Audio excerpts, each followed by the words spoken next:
मंगल मैत्री स्टूडेंट, नमस्कार सभी को। आज कक्षा 9 में हिंदी विषय में जो दूसरा पाठ है अपना लहासा की ओर, जिसके लेखक राहुल सांकृत्यायन जी हैं, आज उसका अध्ययन करेंगे।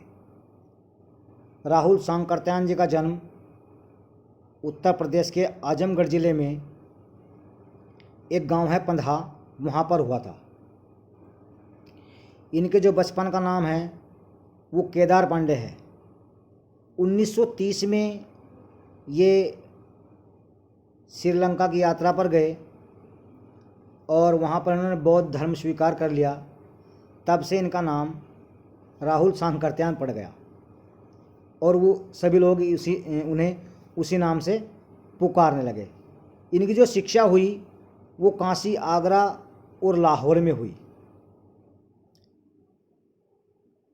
इन्हें अनेक भाषाओं ज्ञान प्राप्त था, जिनमें पाली, प्राकृत, अपभ्रंश, तिब्बती, चीनी, जापानी, इतनी भाषाओं का इनको ज्ञान था। हिंदी, अंग्रेजी, संस्कृत तो आती थी, इसलिए लोग इन्हें महापंडित कहते थे। और इन महापंडित का जो देहावसान हुआ है वो 1963 में इनका स्वर्गवास हुआ था। इन्होंने अपने जीवन काल में लगभग 150 पुस्तकें लिखी। लहासा की ओर नामक जो पाठ है ये इनका यात्रा वृत्तांत है। इन्होंने अपनी यात्रा का वर्णन इसमें किया है, क्योंकि उस समय हम अंग्रेज़ों गुलाम थे और भारतीयों को तिब्बत जाने की भी मनाही थी। इन्होंने एक अपने मित्र जिसका नाम सुमति था, जो बौद्ध भिक्षु था, अपने साथ लिया और अपनी यात्रा का प्रारंभ किया। लेखक भिकमंगे के वेश में यात्रा कर रहे थे उस समय, ताकि कोई पहचान न ले। जिस रास्ते से ये गए वह भारत और नेपाल से जाने वाला एक मुख्य मार्ग था। उसी से उस समय व्यापार होता था और सैनिक आवाजाही भी वहीं से होती थी। चीनी सैनिकों के लिए वहाँ पर चौकियाँ और किले बने हुए थे जो खंडर हो गए थे। उनमें वहाँ के किसानों ने अपना डेरा जमा लिया था। वहाँ का जो सामाजिक जीवन था वो कुछ आरामदायक भी था और कठिनाई भरा भी था।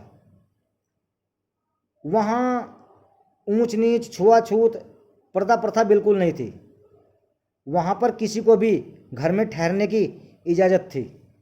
घर की बड़ी सास या कोई बहू उन यात्रियों को चाय बनाकर दे देती थी, लेकिन भिकमंगा हो या कोई निम्न श्रेणी का व्यक्ति हो, उसको ठहरने के लिए थोड़ा परेशानी होती थी।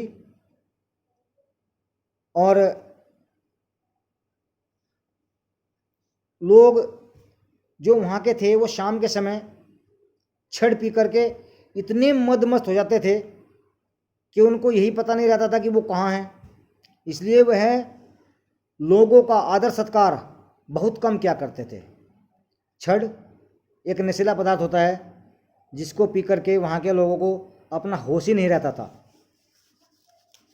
डांडे तिब्बत का सबसे खतरनाक और निर्जन स्थान था। उस समय वहाँ पर हथियारों का कानून न होने के कारण लोग अपने साथ लाठी और बंदूक लिए घूमते रहते थे। जो निर्जन और सुनसान स्थान था वहाँ पर डाकुओं का डर हमेशा लगा रहता था। वहाँ के डाकू राहगीर को पहले मारते थे और बाद में उसे लूटते थे।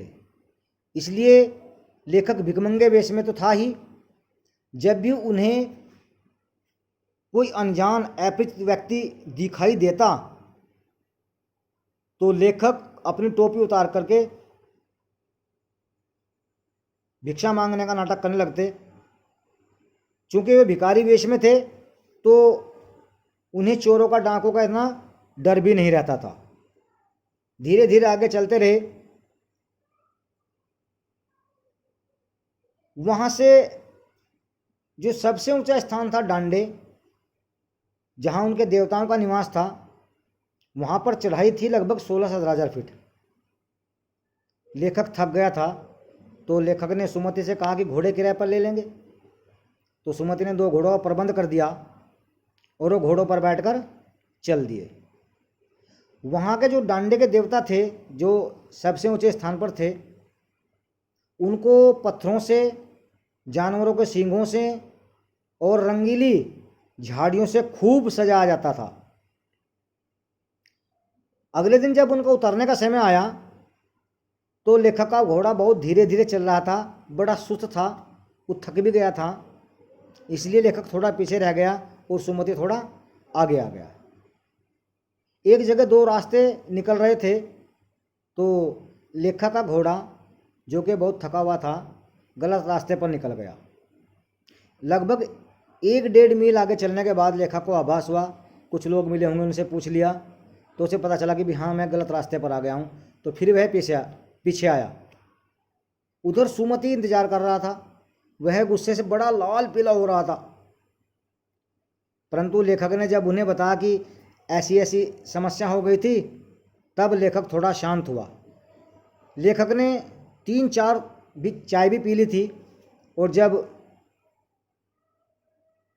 सुमति ने उनसे कहा कि चाय और सत्तू ले लीजिए। सत्तू वहाँ का क्या होता है कि खाद्य पदार्थ है, यहाँ भी खाते हैं लोग सत्तू।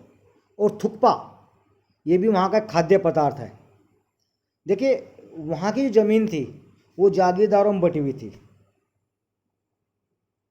और इन जागीरों का काफ़ी बड़ा हिस्सा मठों विहारों के पास होता था, और उसकी देखरेख के लिए वहाँ एक भिक्षु आता था जिसे राजा का समान आदर मिलता था।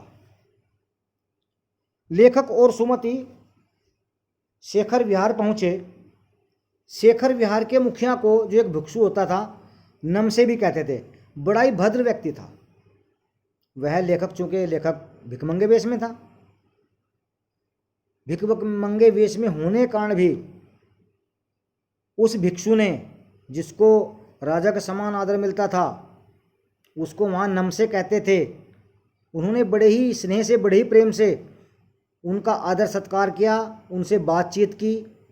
शेखर विहार में ही बुद्ध चरित्र पर लिखी हुई, जिनको बुद्ध वचन भी कहते हैं, ऐसे बहुत मोटी मोटी पोथियाँ रखी थी। लेखक ने जब उनको देखा तो वह उन्हें पढ़ने लगा। सुमति ने लेखक से आज्ञा ली और अपने कुछ आसपास के गांव में जो यजमान थे उनके पास गए। शाम को वापस आए। रात को ठहरने के बाद अगले दिन लेखक और सुमति ने वहाँ के नमसे से आज्ञा लेकर वहाँ से चल पड़े। बहुत बहुत धन्यवाद, नमस्कार सभी को।